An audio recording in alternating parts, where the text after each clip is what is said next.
We're live. It's Wednesday. It's our real talk on real estate. And I'm going to go over today how I financed my first build on my residential single family builds back in the early years of 1998. And I had a crappy credit score of about 460. I was in direct sales, and the FTC shut us down, lost a Range Rover, lost some jet skis, a boat, bunch of leases all over the country. We got shut down. I had like 5 leases in my name. Jacksonville, Florida.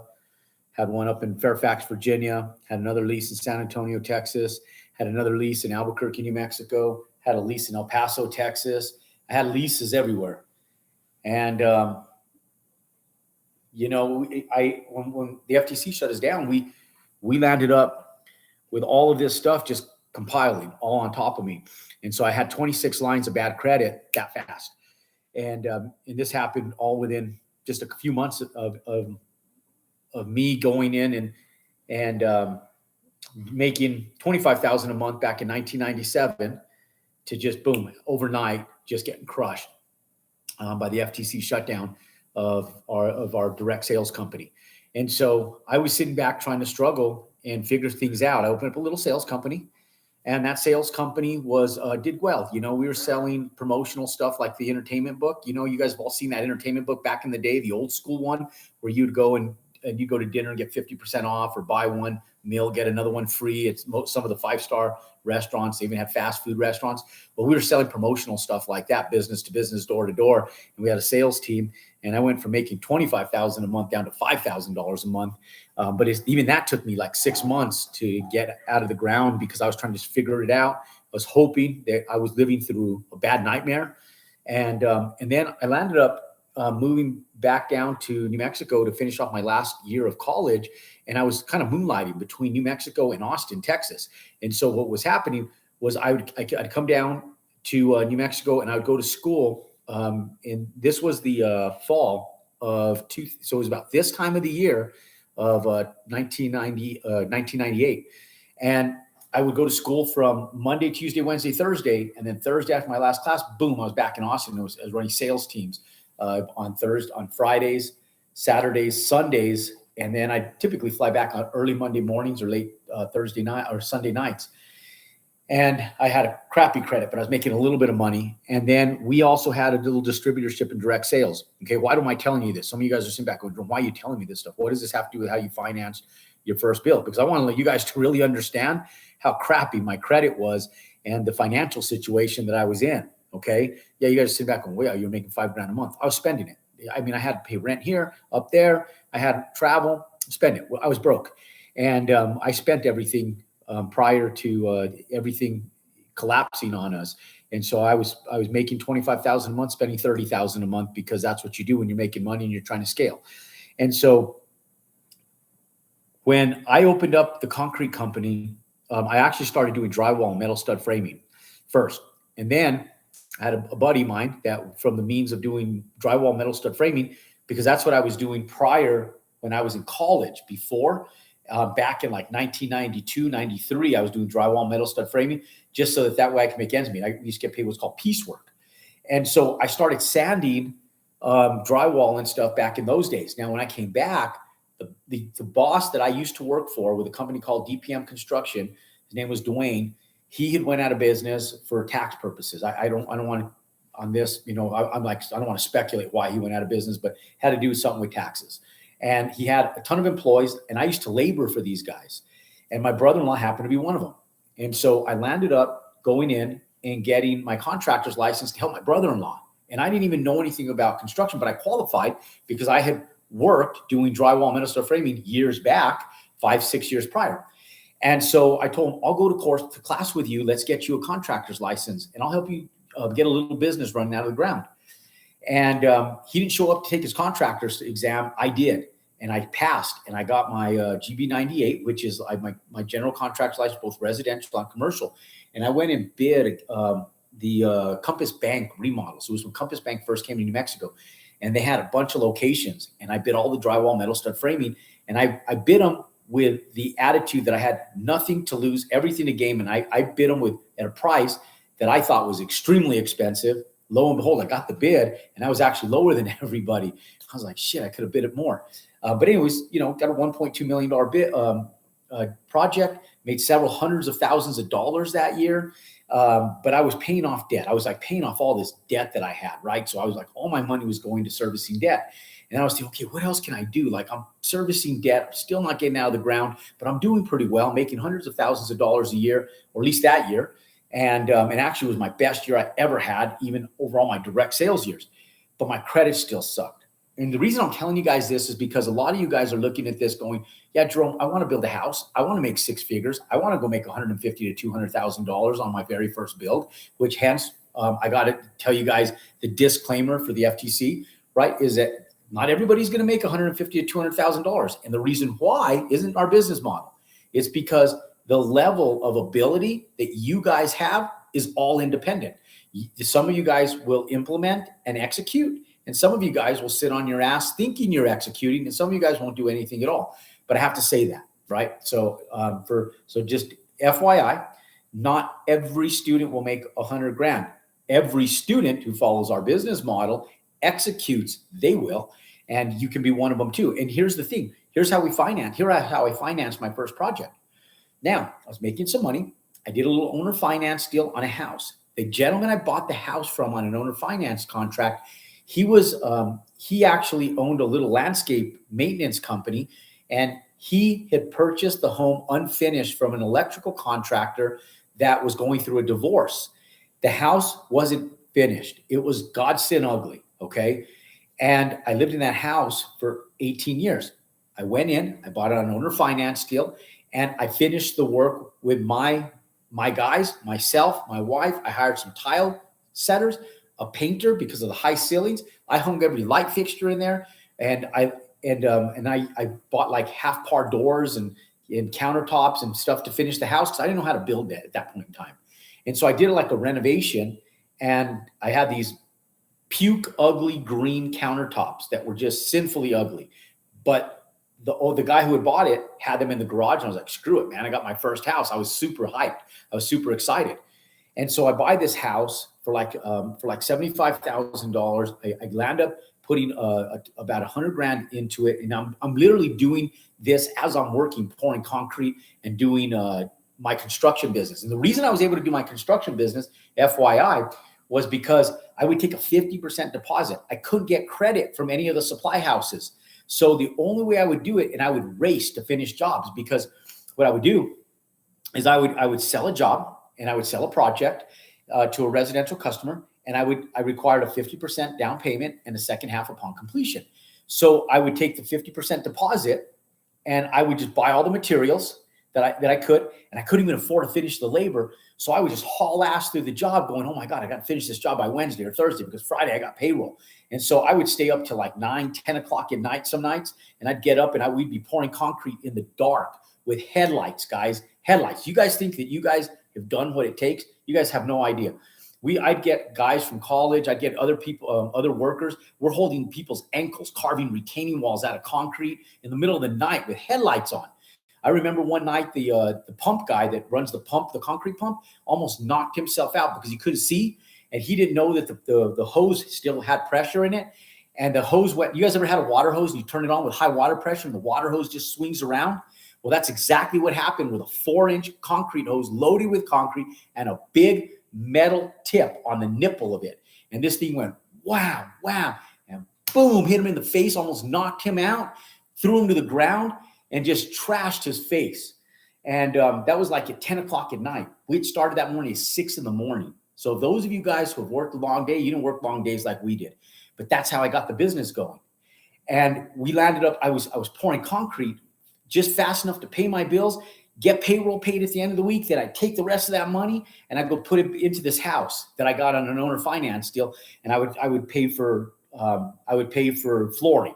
And I went to Mexico, and I remember driving down to Juarez, Mexico with a big old, with a truck. And FYI, listen to how I bought this truck, guys, because this all has to do with how I financed my house.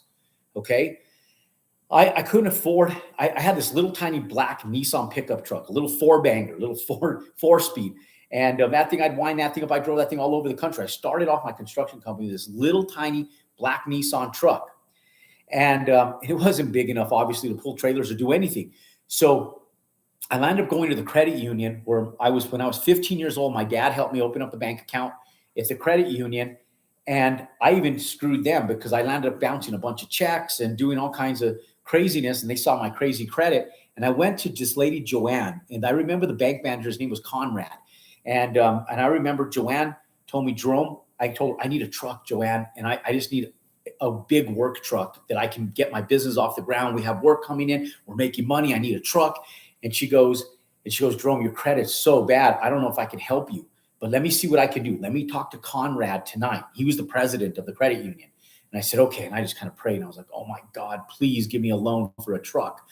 And so I'd already found a truck. It was a big Dodge Dually. Back in that time, it was like it was a used Dodge Dually. And I land up, she calls me, she goes, Jerome, we're going to lend you the money, but I'm going to tell you this right now. If you don't pay it back, I'm going to personally kill you. She told me like that. And so I said, Joanne, I promise I will pay you back. You know, I'm making money. I will pay you back, and I will pay you back soon and quick.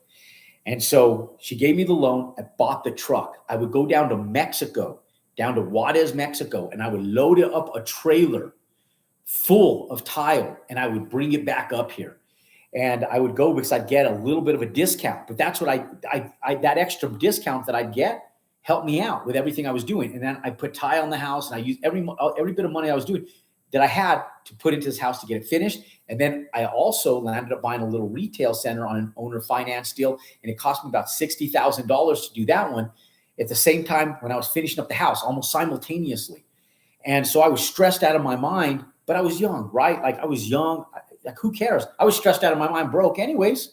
Like, I mean, being broke sucks. Like having bad credit, that sucks. Being broke, that is the worst feeling in the whole friggin' world, because you can't fix nothing when you're broke. You can't do nothing for yourself or other people when you're broke. So like that feeling sucked. So the feeling of just having to work hard, like that was a pleasure. Like I was like, shit, like God just blessed over me with health, because if I'm healthy and I can work, I will get out of this shit, right? So I was like doing both of them. I was stressed out of my mind because I was trying, every dollar that came in was going out another direction, right? It was going to a little retail center because the people I bought the house, I started parking work trucks there. My neighbors hated me, and I'm trying to renovate this house. The neighbors hate me. They think I'm running a business out of there, which I was. And I told them I wasn't, but I was.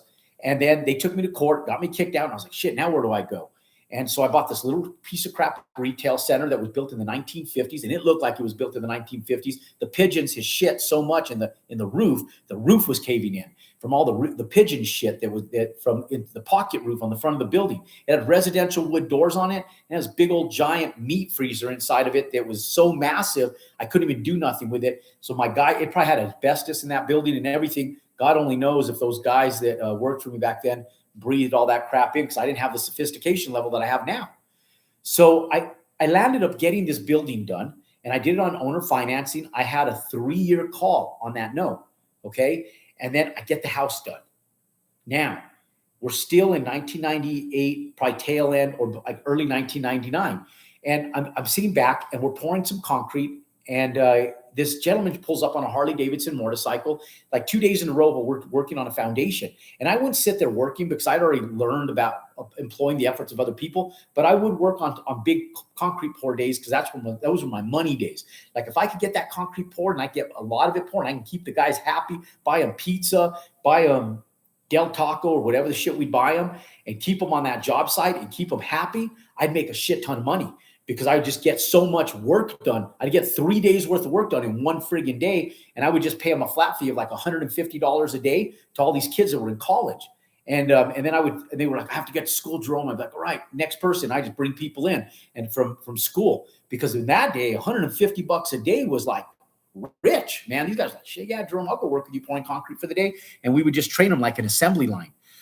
So what we land up doing is we would, I get these projects done, and then I got the house done, I got the building done, and then I go out and this guy shows up on a Harley Davidson motorcycle, looking cool, man. He just looked cool. He had tattoos, had the big rings on. He had his Tommy Bahama button-down shirt, looked sharp to a T, not getting dirty. I'm sitting out there sweating like a slave in the middle of the hot summer. And I mean, it's bad, you know? So, I mean, I'm sitting out there going, man, there's a better way to do this, right? And so I talked to the guy and I go, bro, what do you do? Are these your homes? And he goes, yeah. And I go, are you building them for somebody? He goes, no, they're spec homes. And he goes, and I go, how much do you think you're going to make on that house? He goes, I reckon I better make at least $80,000 to $90,000. And I go, how long do you think it's going to take you to finish this house? He goes, 4 months. I sat back and I go, 20, 40, 60, 80, even if I screw this, 80 grand, 20 grand a month. If I could do this on the side, this guy, I go, how much time do you think you spend on these? He goes, I stop by every house at least for an hour almost every day.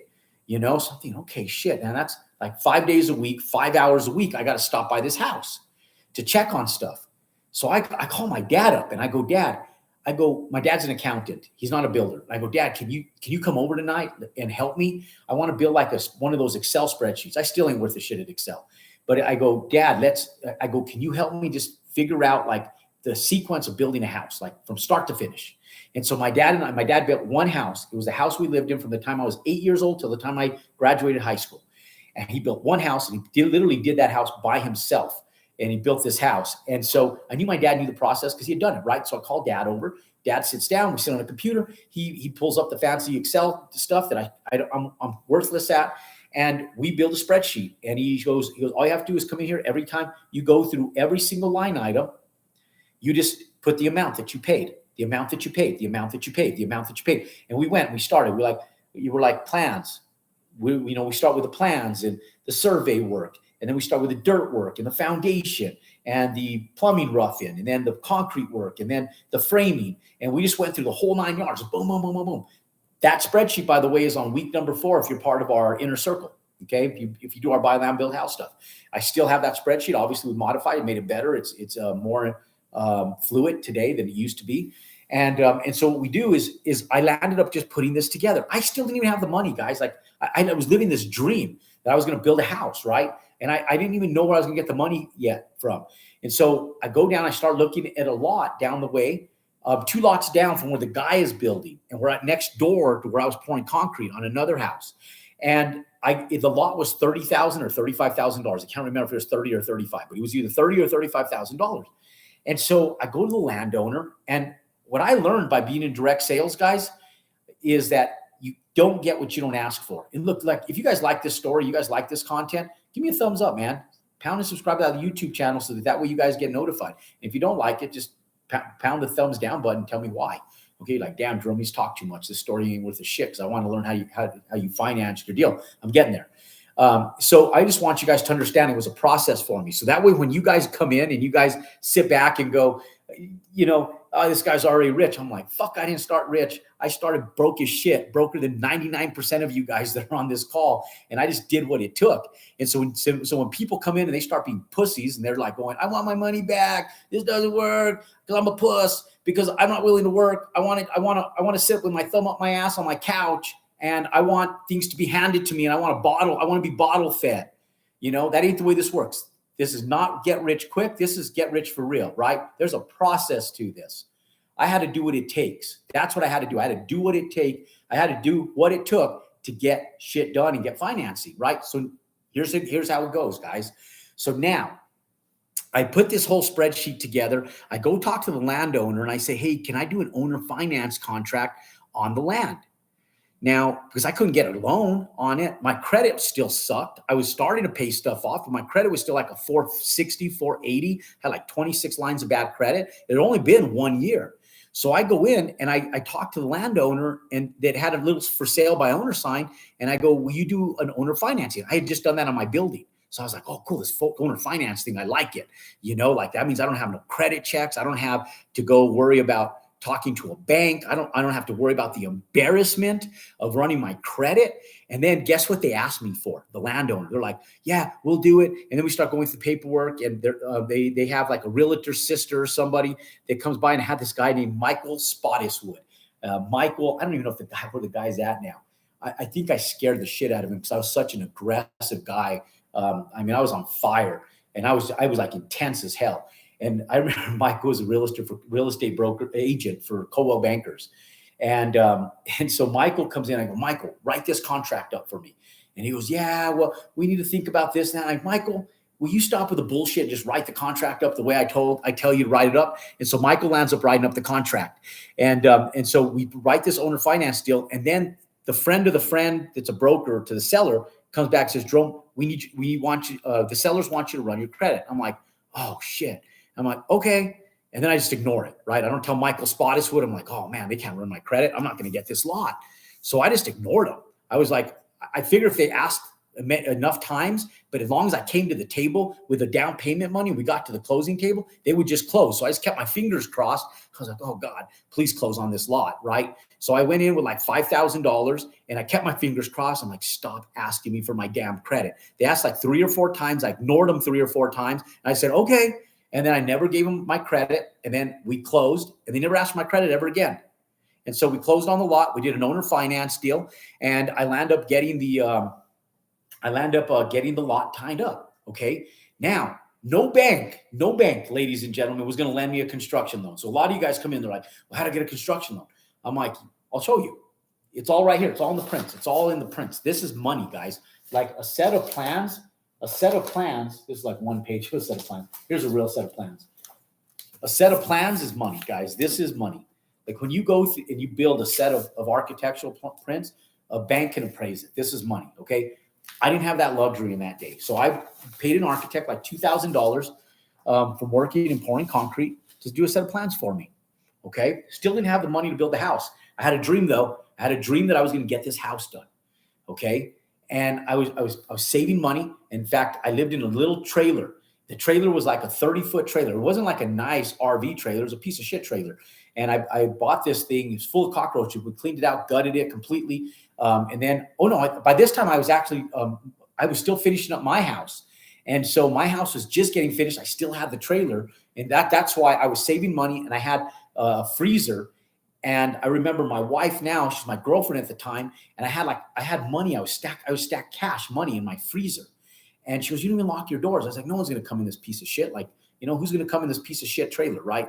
No one thinks that anybody in this trailer has money. And so I was stuffing money in my freezer behind like the Eggo, the waffle, the Lego, my Eggo box, the Lego Eggo waffles or whatever the hell those things are called.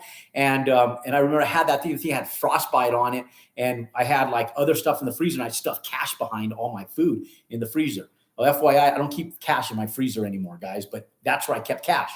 And so I was just pouring concrete, 2,000 here, 4,000 there, 10,000 there, 4,000 there, 2,000 there. And I was just pouring concrete.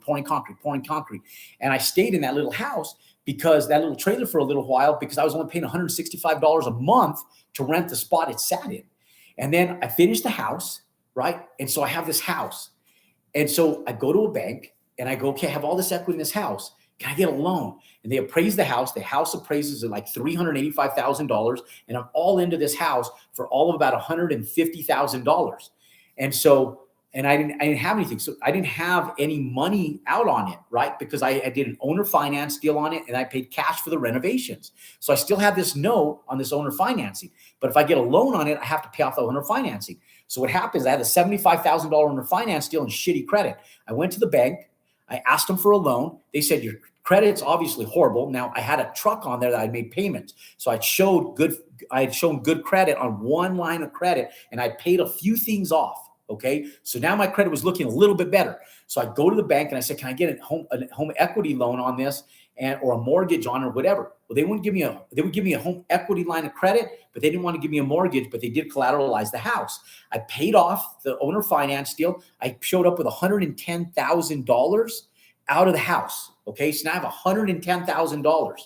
Okay. The houses were selling for about $385,000 at the time. Okay. That's what houses were selling for in the upper median in our business model back then, because the average median home was about $150,000.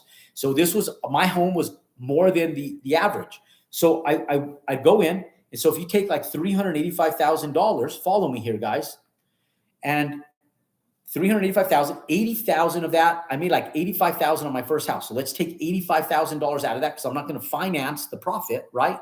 So we subtract $85,000. And then let's subtract out like the closing fees, which was probably about $25,000. So minus 25. And so I needed $275,000. Now I had an owner finance deal on the land. So let's take $30,000 out of the land. So minus $30,000. Okay. So I needed $245,000, guys, to build this house.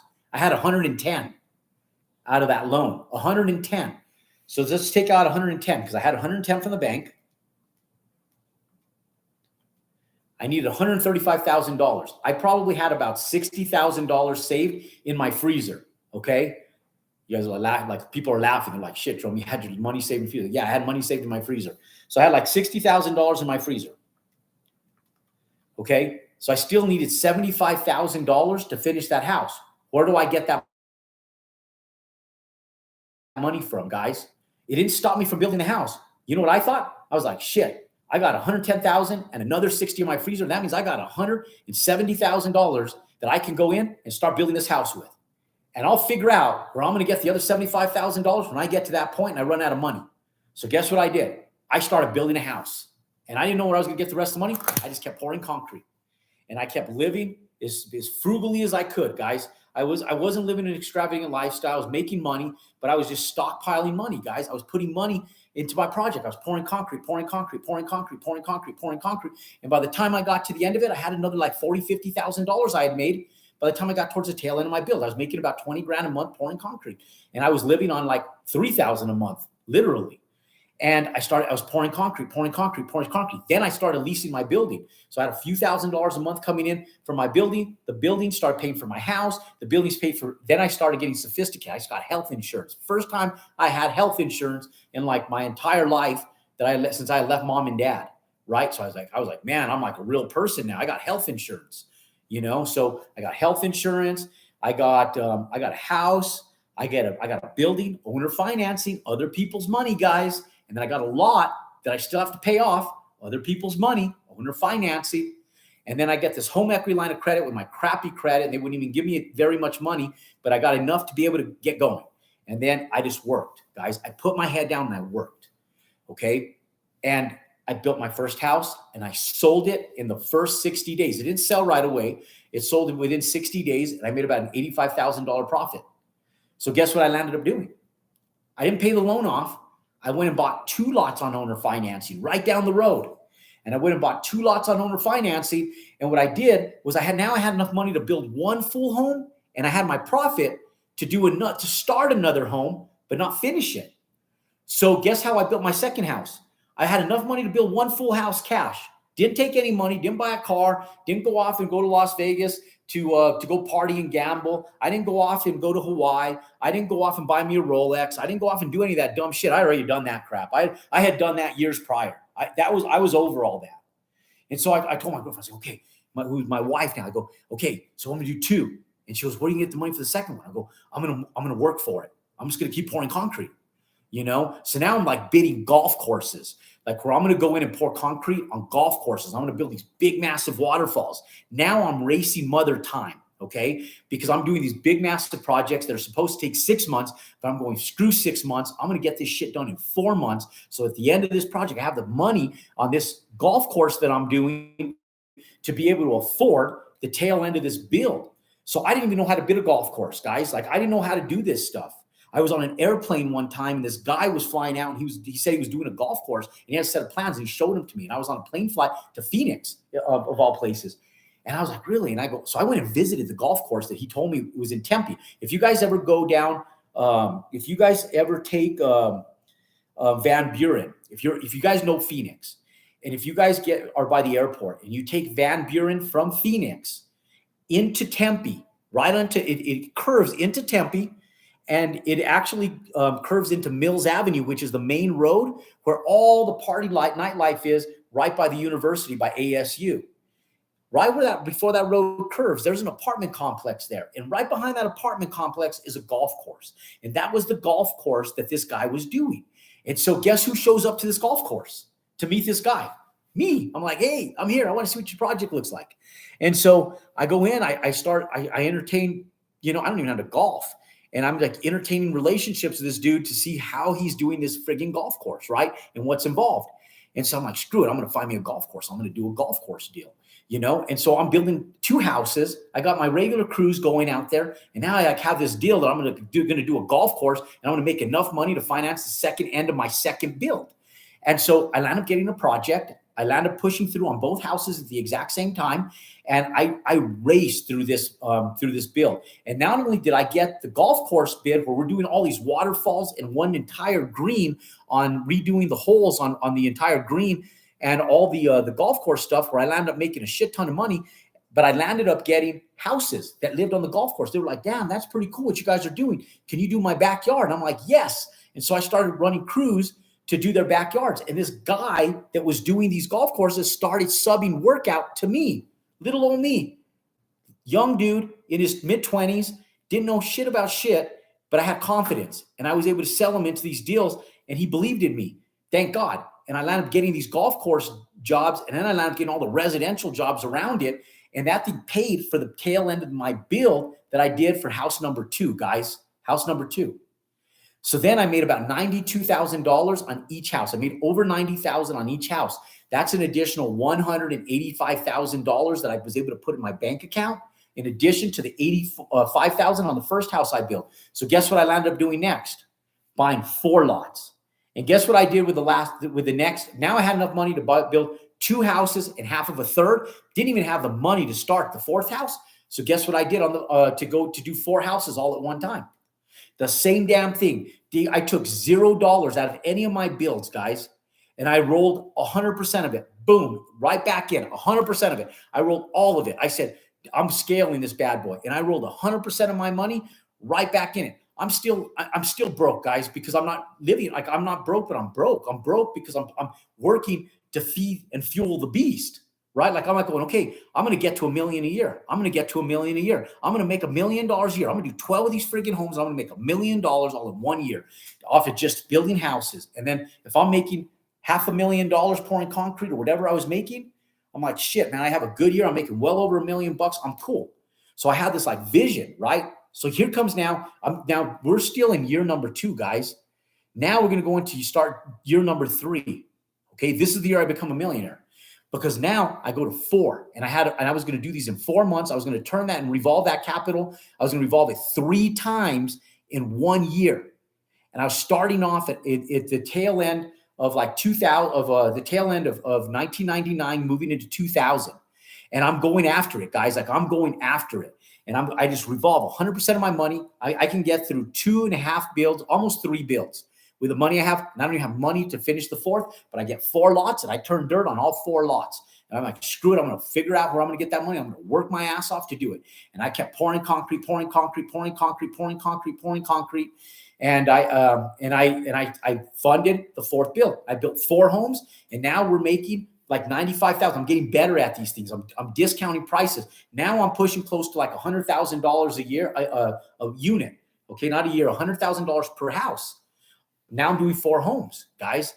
And so I do these 4 homes, and while I'm doing the 4, guess what I do? I go tie up 8 more lots at the exact same time. I tie up 8 more lots, because now I got to get ready for my next 8 homes, because now I'm going to go from 4 to 8.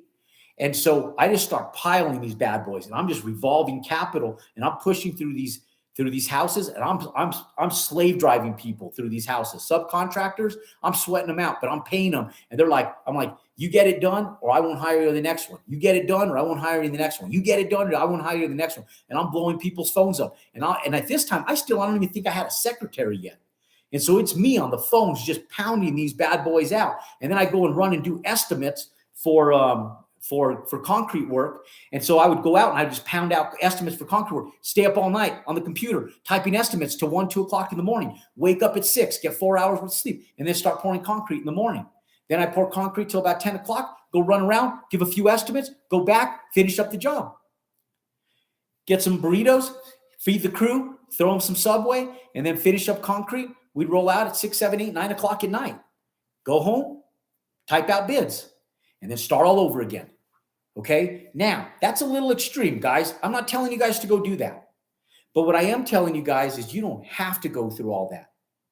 I went through all that to create a business model that functions so fluid and so much easier that you don't have to do all that bullshit. You guys might say, damn, that's a good story. Yeah, you should have lived it. I was there. Now it sounds great. At the time, I remember sitting back going, damn, I don't know how many more of these summers I can take. 100-degree days, 105-degree days, and sweating out there and just getting sunbeaten. You know, at the time I was just ripped and shredded, and I was going out there. I wouldn't wear a shirt all day. I was pouring concrete in flip-flops. And that's the way I did it, guys. You know, I was in my 20s and I did whatever it took. You don't have to do that. Now we have the finance affiliates. We have the LLC attorneys, the affiliates, the lending institutions. We got multiple resources for you guys to be able to do this stuff. And people still sit back and they go, Jerome, I need a bottle to suck on. You know, do you have a bottle? Can you bottle feed me? I'm like, no, I'm not in the business of bottle feeding people. Stop being a pussy and let's go. Okay, sorry for being crude, but stop being weak and let's go, guys. So I don't have a lot of remorse for people because I'm like, damn, I have all the resources for you guys, all of them. And we give them to you. And you don't have to go through anything I went through. You don't have to do any of that. And people still sit back and go, oh, I'm weak and I'm weak and I can't get this stuff done. I'm like, yes, you're weak. You can't get it done because you're a puss. Stop being a puss and put your ass to work. Go to work.